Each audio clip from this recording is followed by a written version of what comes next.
আলহামদুলিল্লাহি রাব্বিল আলামিন ওয়াসসালাতু ওয়াসসালামু আলা আশরাফিল আম্বিয়া ওয়াল মুরসালিন ওয়া আলা আলিহি ওয়া আসহাবিহি আজমাইন। সুপ্রিয় শ্রোতামণ্ডলী, আমাদের মা বোনরা যারা গর্ভবতী হয়, গর্ভ ধারণ করে বাচ্চা, তখন তারা অনেক কিছুই বেঁচে চলার জন্য সচেষ্ট থাকা উচিত।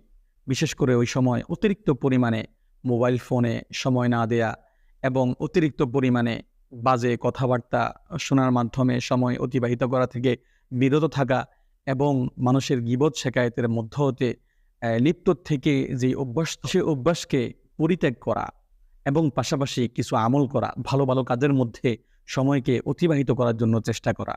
তার মধ্যে সবচেয়ে গুরুত্বপূর্ণ একটি আমল হলো সূরাতুল ফাতিহা অতিরিক্ত পরিমাণে তিলাওয়াত করা এবং সূরাতুল বাকারা পাঠ করা।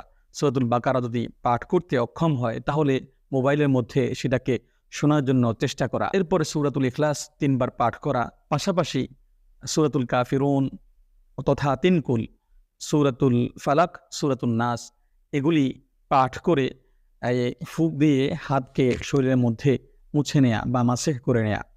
এর পাশাপাশি ৫ ওয়াক্ত নামাজ আদায়ের পরে মাসনুন যে সমস্ত দোয়াগুলি রয়েছে সকাল সন্ধ্যার, সেগুলিকে নিয়মিত আমল করার জন্য চেষ্টা করা। এর পাশাপাশি পবিত্র কোরআনুল কারীম নিয়মিত শোনা এবং তিলাওয়াতের মধ্যে সময় অতিবাহিত করার জন্য চেষ্টা করা।